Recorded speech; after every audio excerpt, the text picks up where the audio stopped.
자, 반갑습니다, 여러분. 오늘 제가 그 섬유근육통에 관련해서 그동안 겪었던 이야기들을 한번 해볼까 합니다. 지금 이 영상 보시는 분들 아마 섬유근육통을 앓고 있거나 그 가족들이나 뭐 주위의 지인분들이 그런 증상이나 또 섬근통, 섬유근육통이라는 병명을 안고 살아가는 분들이실지 모르겠습니다. 좀 아시는 분들은 아시겠지만 이 섬유근육통이라는 게 사실은 실체가 없죠. 현대의학에서도 그 추측만 할 뿐이지 원인 분석도 사실은 못하고 있는 실정입니다. 뭐 한의학도 마찬가지죠. 그런데 저는 의사도 아니고 뭐 또 딱히 그 섬유근육통에 대해서 뭐 대단히 잘 안다고 말씀드리지는 못할 것 같아요. 하지만 제가 한 10여 년 정도 이쪽 분야에 일을 해오면서 섬유근육통을 앓는 분들을 제가 몇 분을 만났습니다.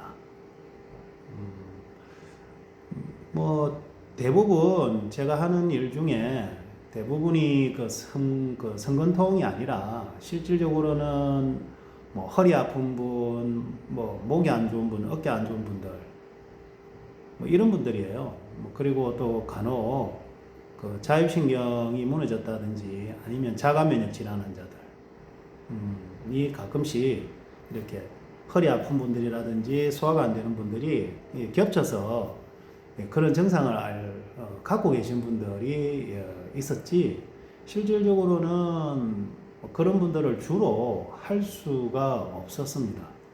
왜 그러냐면 뭐 이것도 뭐 서비스가 먹고 사는 문제가 있으니까 제일 힘들어하는 게 뭐 대부분 허리 무릎 통증들이에요.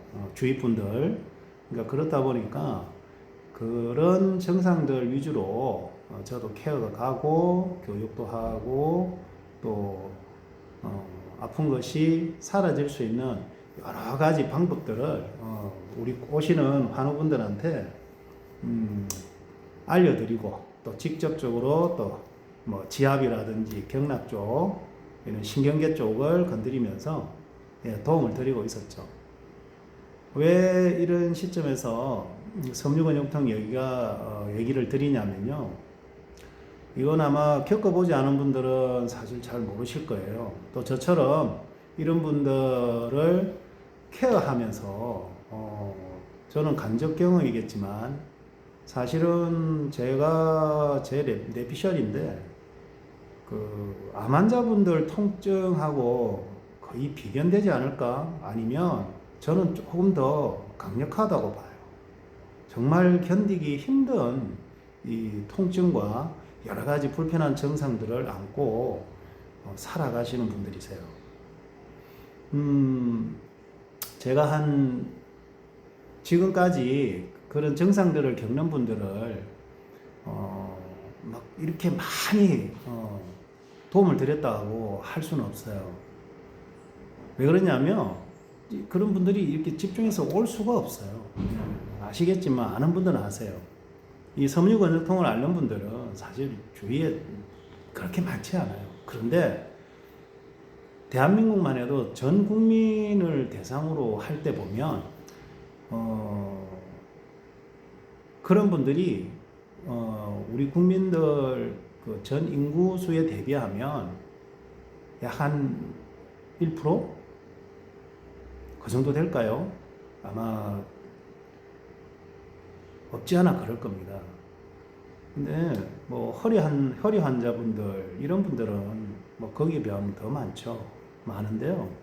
실질적으로 이런 분들을 주 고객으로 해서 타겟층을 걸고 하기가 저희같이 이렇게 대체의학 쪽에 계신 분들이나 또 뭐 일반 병원들도 사실은 쉽지가 않습니다. 그리고 뭐 특정한 어떤 이 치유라 해야 되죠. 저 같은 경우는 또 병원 같은 경우는 치료에 대한 것들이 이렇게 사실은 디테일하게 돼 있지를 않는 거로 저는 알아요. 그 중요한 건 이건 뭐 예방이라고 할 수도 없고요. 이런 증상이 나타나는데 뭐 오랜 시간이 걸릴 수도 있고 아니면 어떤 특정한 원인으로 인해서 이런 증상이 이런 섬유근육통 현상이 발현되는 경우도 제가 봤습니다. 그러니까 느닷없이 나타나는 경우죠. 근데 대부분은 사실은 좀 어떤 그 큰 스트레스를 몸이 이겨내지 못한 게 누적돼서 어느 시점에 이게 이런 증상이 발현된다고 저는 보고 있습니다. 의외로 제가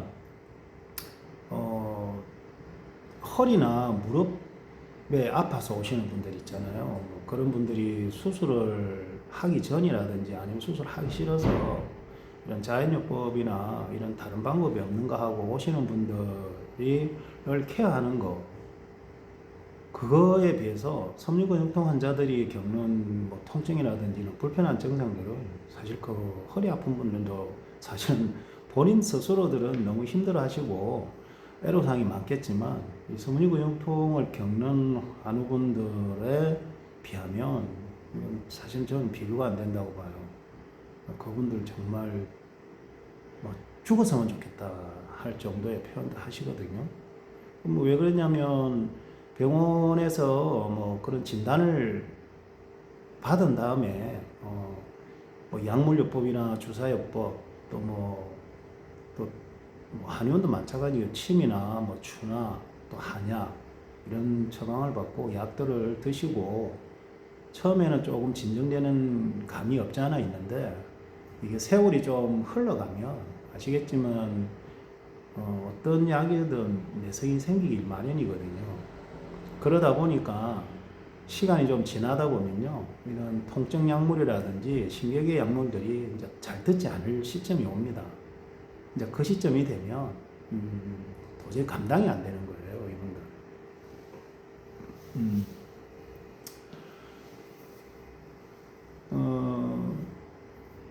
한동안 이런 분들을 제가 최근에는 만나 뵙지를 못했어요. 근데 제가 이렇게 곰곰이 좀 생각하면서 느껴보는 게, 한 번쯤은 이 섬유근육통을 겪는 분들한테 희망을 좀 드려볼까, 이런 생각들을 좀 많이 했었습니다. 해서 우연히 참게 제가 이제 이런 유튜브로 제가 사실은 좀 알려드릴까 하고 이제 유튜브를 시작하는 그런 스타트를 했거든요. 하면서 유튜브를 통해서 이 섬유근육통을 좀 어떻게 하면 그런 분들한테 좋은 경험을 알려드리면서 그런 분들한테 진짜로 나을 수 있다는 그 전제로 어떤 노하우도 알려드리고 기회가 된다면 체험도 할 수 있게끔 해볼까 합니다. 실질적으로 제가 그동안에 몇 분 정도 해결해 드렸던 분들이 계시거든요. 벌써 뭐 한 세월이 한 8년 뭐 그 전 얘기인데요. 한 분은 이 우크라이나 여성이었어요. 사실은 한국 분하고 한국 남자분이죠. 결혼을 해서 부부였는데 이 인터넷을 통해서 저한테 연락이 온 거예요.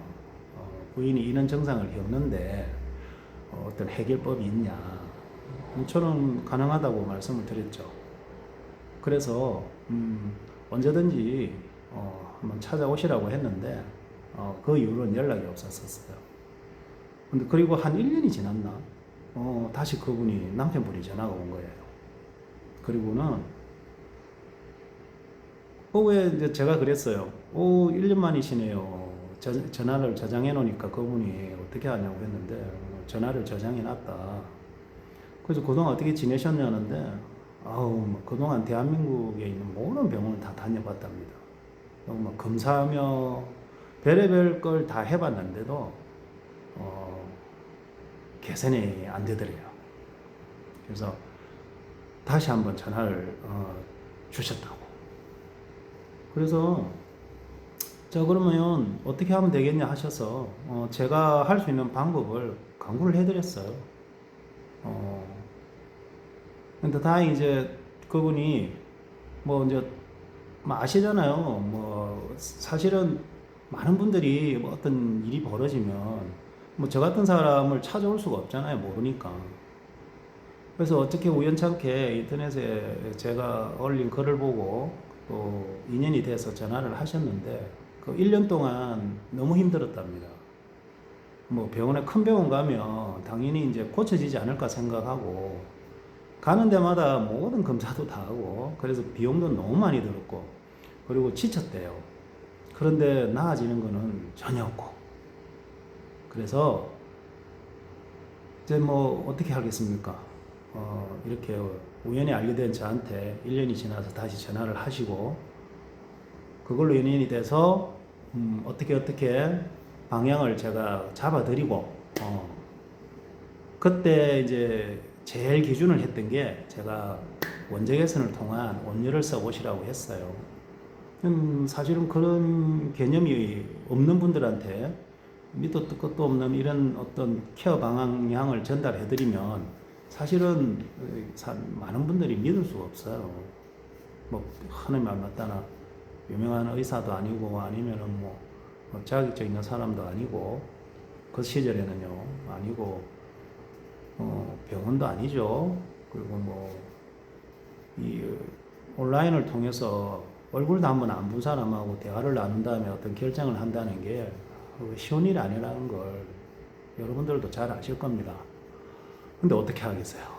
지금 수렁에 빠져버렸는데 그분 부인이 너무 아파서 밤마다 괴로워 죽고 하니까 뭐 딱히 방법이 없었던 거죠. 그래서 제안대로 했는데 놀라지 마십시오. 일주일도 안 걸렸어요. 일주일도 안 걸렸는데 그 힘들었던 통증들이 한 70~80% 사라졌대요. 그렇다고 그 관련된 여러 증상들이 다 개선이 한꺼번에 다 된 건 아니고 제일 힘든 것 신경계 쪽으로 오는 통증들 뭐 섬유근육통을 겪는 분들 아시겠지만 사실은 머리카락도 아프다 하고 어떤 분은 눈썹도 아프대요. 뭐 거기다 소화장애, 불면, 공황장애, 우울증, 근골격계 쪽은 두말할 것도 없이 어깨, 팔, 다리, 무릎 안 아픈 데가 없잖아요. 근데 이런 것들이 전반적으로 거의 사라지는 그런 일들이 생긴 거죠. 그리고 그분들이 어떻게 되셨냐고요? 그 이후로는 제가 그 제안 드렸던 그 원적외선의 그 온열 효과를 계속 보고 계십니다. 뭐 이미 세월이 많이 흘러서 이제 그분들이 어떻게 지금 지내시는지 모르겠지만 그때 그분은 한 1년 뒤에 더 좋아졌다면서 전화를 한번 하시고 지금까지는 이제 소식은 없어요. 없지만 그 이후에 또 다른 분을 제가 또 컨택이 돼서 해봤는데 똑같은 방식이었어요. 그분도 울산에 계셨던 분인데 한 10년이 넘었대요. 섬유근육통을 앓은 지가 10년이 넘었는데 거의 오전에는 뭐 약물을 너무 많이 먹다 보니 몸을 추스릴 수 없어요. 힘이 없어가지고 뭐 그렇게 되시는 분들 알 거예요. 이 약에 대한 내성이 아니라 이 부작용으로 뭐 몸이 축축 늘어진다는 분들 계실 겁니다.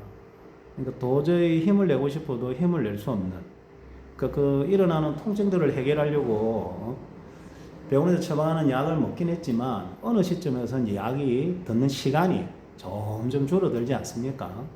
그 시간이 서너 시간 아래로 줄어들면 그 약을 또 복용해야 돼요.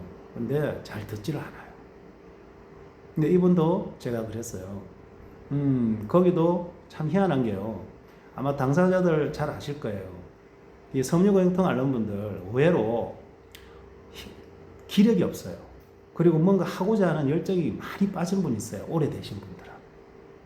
이런 분들 대부분은 주위에 있는 지인이나 가족들이 힘이 돼야 되는데 그 만병의 효자 없다고 이게 오래되면 사실 가족들도 거의 포기합니다. 근데 이 울산에 계신 여성분의 참 특이하게도 따님이 도움이 됐어요. 그리고 그때 옆에 계셨던 남성분이 이제 결혼을 하려고 인연이 되시려고 하는데 어떻게 저하고 연락이 돼서 이분이 도움을 요청을 하신 거예요. 그래서 제가 그런 사례가 있으니까 한번 해보세요 하고 제가 그 레시피를 전달을 했어요. 그래도 마찬가지로 이 원적외선 온열 요법을 그때 제안을 드렸어요. 그때는 그 방법뿐이었어요. 저한테도. 자, 그랬는데 희한한 건 그분도 그 방법으로 약 보름 뒤부터 거의 그 몸에서 일어나는 많은 증상들 중에 특히 우리가 힘들어하는 통증이 있잖아요. 이 통증이 약 한 50% 이상 줄기 시작하고 한 달 지나니까 이제 살만하다는 정도로 바뀌게 되었던 거예요. 그분이 그때도 뭐 나이가 40대가 넘으신 분인데 그 전신에 오는 통증뿐 아니라 이제 허리도 안 좋고 어깨도 안 좋아요. 잠도 잘 못 주무시고 소화도 잘 안 돼서 음식도 잘 못 드시고 그러니까 이러한 것들이 많이 개선이 되더랍니다. 자, 뭐 이렇게 말씀만 가지고 제가 다 그거를 다 나열해 드리기는 좀 어려운데 아무튼 그때 제가 제안을 드렸던 것 중에 하나는 이 원적외선은 그 입증이 되는 게 뭐냐면 이 신경계의 안정성, 그러니까 그 자율신경에 안정을 줄 수 있는 기능이 있다는 거예요. 그래서 저도 그걸 이렇게 근골격계 문제가 있는 분들한테 또는 이렇게 신경계 쪽이라든지 알 수 없는 그 원인을 알 수 없는 이런 통증이 일어나는 증상들한테 제가 많이 접목을 하는 부분인데요. 의외로 효과가 많습니다. 이건 제가 현장에서 경험하면서 느낀 것들인데 이런저런 그 경험들이 그분들한테 어떻게 보면 좀 큰 도움이 되지 않았나 싶어요. 그리고 이 섬유근육통을 앓으면서 몸이 힘들다 보니 약물에 의지를 하고 그러다 보면 이제 소화도 안 되시는 거 아시죠? 이 소화가 안 되면 음식 섭취가 어렵습니다. 그러다 보니까 영양이 또 부족해지고 그게 시간이 지나다 보면 우리 근골격계 쪽이든 오장육부 이런 장기 쪽에도 영향을 미치죠. 그래서 불편해지죠. 그 후유증이나 아니면 그 결과물로 허리도 안 좋아지고 어깨도 망가질 수 있고요. 뭐 이런저런 불편한 증상들을 많이 안게 됩니다. 그래서 결과물들은 또 다른 어떤 치료나 대처법으로 또 손을 보셔야 돼요.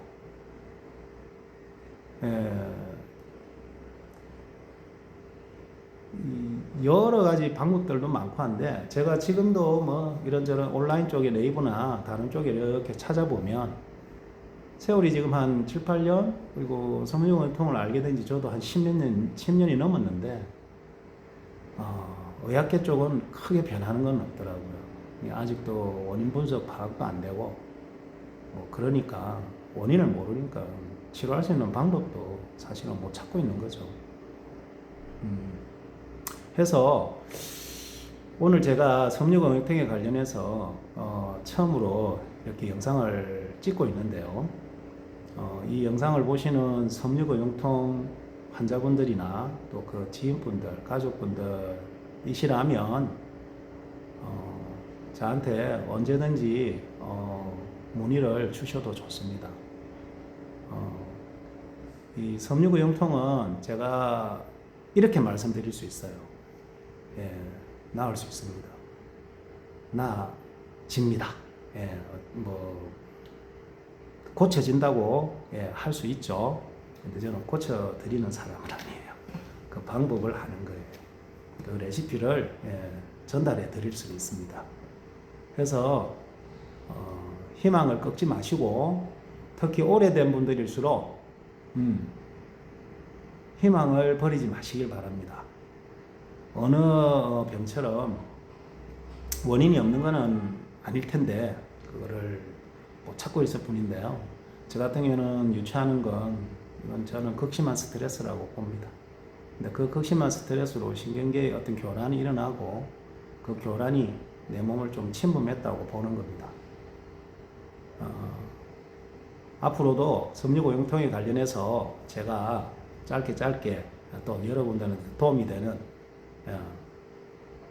그런 정보들을 올려드릴 테니까 또 다음 기대하시고 건강하고 행복한 하루하루 보내시길 바라겠습니다. 네, 고맙습니다.